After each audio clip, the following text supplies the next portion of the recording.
সন্দেশখালীতে অশান্তি ছড়ানোর অভিযোগে এখনও পর্যন্ত গ্রেপ্তার হয়েছে বিজেপির এক নেতা। অন্যদিকে আটক হয়েছে সিপিএমের প্রাক্তন বিধায়ক। এখন দেখার বিষয় আরও কে আটক হয়েছে। আজকে গিয়েছিল রাজ্যপাল সিবি আনন্দ বোস। অন্যদিকে শুভেন্দু অধিকারী যেতে চাইলে বাধা দিয়েছে। সব বিস্তারিত জানাবো। আপনারা দেখছেন top Barasat news YouTube channel. শনিবার সকালে সন্দেশখালীর শেখ শাহজাহানের ঘনিষ্ঠ উত্তম সর্দারকে সাসপেন্ড করে তৃণমূল। এরপর বিকেলে তাকে গ্রেপ্তার করে পুলিশ। এরই মধ্যে সন্দেশখালীতে নতুন টুইট। শনিবার রাতে এক বিজেপি নেতাকে গ্রেপ্তার করা হয়েছে। বিজেপি বসিরহাট সাংগঠনিক জেলার প্রাক্তন সভাপতি বিকাশ সিংকে গ্রেপ্তার করেছে বসিরহাট থানার পুলিশ। আজ রবিবার সকালে সিপিএম প্রাক্তন বিধায়ক নিরাপদ সর্দারকে কলকাতা পুলিশ এলাকা থেকে আটক করল পুলিশ। আড়ালে থেকে সক্রিয় শিবপ্রসাদ হাজরা। তার পোলট্রিতে আগুন ধরানোর অভিযোগ সন্দেশখালী থানার একাধিক ব্যক্তির বিরুদ্ধে অভিযোগ দায়ের করেছেন তৃণমূলের সন্দেশখালীর 2 নম্বর ব্লক সভাপতি শিবপ্রসাদ। পুলিশ সূত্রে খবর জানা যাচ্ছে, শিবপ্রসাদের অভিযোগে 1 নম্বরে উল্লেখ ছিল নিরাপদ সর্দারের নাম। সন্দেশখালীর প্রাক্তন সিপিএম বিধায়কের মদতে তার অনুগামীরা হামলা চালায় বলে অভিযোগ করেছেন শিবপ্রসাদ। সেই তদন্তে নেমে সন্দেশখালী থানা পুলিশ শনিবার রাতে বিজেপি নেতা বিকাশ সিংকে গ্রেপ্তার করেছে।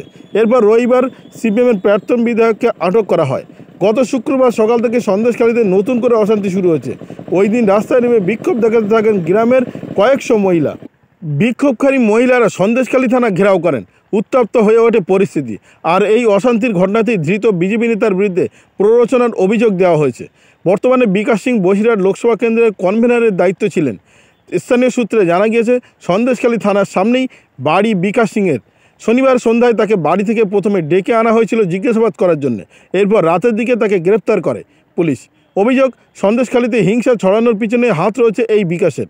মূলত গ্রামবাসীদের উস্কানি দেওয়ার অভিযোগ রয়েছে তার বিরুদ্ধে। অন্যদিকে রবিবার সকালে সিপিএমের প্রাক্তন বিধায়ককে গ্রেপ্তার করা হয়েছে। তাকে কলকাতা পুলিশ এলাকা থেকে বসিরহাট থানায় একটি বিশেষ দল সন্দেশখালীতে নিয়ে আসছে বলেই জানা গিয়েছিল। শনিবার থেকে সন্দেশখালীতে 144 ধারা জারি রয়েছে। বন্ধ রয়েছে ইন্টারনেট পরিষেবাও। চারিদিকে থমথমে পরিবেশ। আরেক তৃণমূল নেতা শিবু হাজরার বিরুদ্ধে এখনও ফুঁসছেন গ্রামবাসীরা। শনিবার দিনভর আসরে নামে বিজেপি, সিপিএম এবং কংগ্রেসের মতো রাজ্যের বিরোধী শিবির। বিরোধীদের বিরুদ্ধে পাল্টা উস্কানির অভিযোগ তুলেছে তৃণমূল কংগ্রেস। আর সেই আবহে বিজেপি নেতার গ্রেপ্তার এবং প্রাক্তন সিপিএম বিধায়কের গ্রেপ্তার খুবই তাৎপর্যপূর্ণ বলে করছেন রাজনৈতিক মহল। বিজেপির নেতা এবং সিপিএমের প্রাক্তন বিধায়ক গ্রেপ্তারের পরেই যাচ্ছিলেন রাজ্যপাল সিবি আনন্দ বোস। গ্রেপ্তার করার দাবিতে তার কাছে অনেক মহিলারা হাজির হয়েছিলেন। তাদের বক্তব্য, পাণ্ডাদের দ্রুত গ্রেপ্তার করা না হলে ভবিষ্যতে অত্যাচারের মাত্রা আরও বাড়বে। সন্দেশখালী মহিলাদের বক্তব্য শোনার পর কড়া পদক্ষেপের আশ্বাস দিয়েছেন রাজ্যপাল সিবি আনন্দ বোস। অন্যদিকে সন্দেশখালী কাণ্ড নিয়ে রাজ্য জুড়ে শোরগোল পড়তেই কেরল সফর কাটছাট করে সোমবার কলকাতা ফিরে সন্দেশখালী গিয়েছেন সিবি আনন্দ বোস। তাকে কাছে পেয়ে এলাকার পরিস্থিতি নিয়ে ক্ষোভ উগরে দিয়েছেন স্থানীয় মহিলারা। এক এক করে তারা নিজেদের কথা বলেন এবং বোস সেই কথা শুনে নেন। কেউ জানান দিনের পর দিন কীভাবে তাদের উপর অত্যাচার হচ্ছে সেই অভিজ্ঞতার কথা। কেউ আবার জানান কীভাবে তাদের সঙ্গে অশালীন আচরণ করেছেন শাহজাহান, শিব এবং ধৃত উত্তম সর্দারেরা। এক মহিলার কথায়, আপনারা এখন আছেন বলে আমরা নিজেদের কথা বলতে পারছি, কিন্তু আপনারা এখান থেকে চলে গেলেই আবার আগের মতো পরিস্থিতি তৈরি হবে। ওরা আরও অত্যাচার করবে আমাদের উপর। কিছু একটা করুন যাতে ওরা গ্রেপ্তার হয়। আমরা ওদের কঠোর শাস্তি চাই, এমনকি ফাঁসি পর্যন্ত চাই, এমনটা অভিযোগ করেছেন মহিলারা। রাজ্যপালও সন্দেশখালী মহিলাদের বক্তব্য শুনেছেন। পরে তিনি বলেছেন, আমি কথা দিয়ে যাচ্ছি, যারা জড়িত তাদের বিরুদ্ধে কড়া পদক্ষেপ করা হবে। আমার যা ক্ষমতা আছে তা দিয়ে আমি ব্যবস্থা গ্রহণ করব।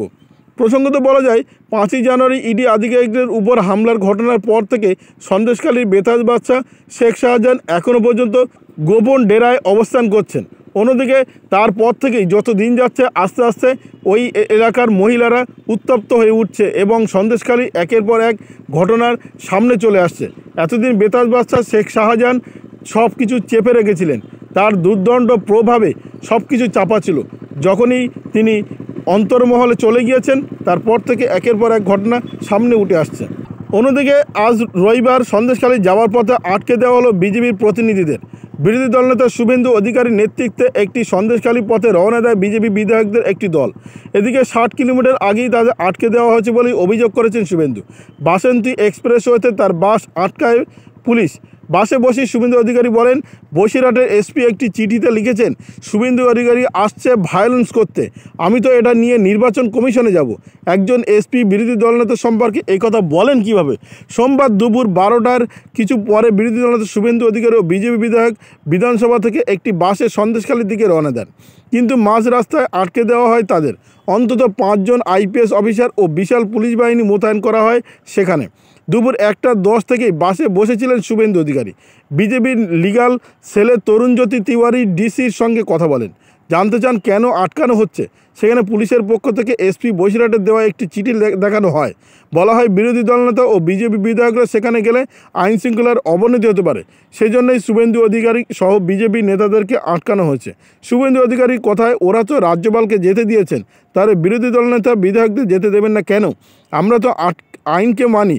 আমরা 2.5 লক্ষ 3 লক্ষ লোকের ভোটে জেতা প্রতিনিধি। আমরা তো গুন্ডা নই, খালে হাতে এসেছি। পার্টির ঝান্ডা পর্যন্ত নেই, শুধু পোশাক লেখা সন্দেশখালীর সঙ্গে আছি, এতে তো অসংখ্য নেই বলে তোপ দাগেন এসপির উপরে। এবং সেই সঙ্গে সে এসপির লেখা বয়ান নিয়েই তিনি কমিশনারের কাছে যাবেন বলেই জানিয়েছেন বিরোধী দলনেতা শুভেন্দু অধিকারী। ভিডিওটি আপনার কোনো প্রকারের উপকারে লেগে থাকে অবশ্যই লাইক, কমেন্ট, শেয়ার করবেন। সেই সঙ্গে চ্যানেলটি সাবস্ক্রাইব করার অনুরোধ রইল। সবাই ভালো থাকবেন, সুস্থ থাকবেন।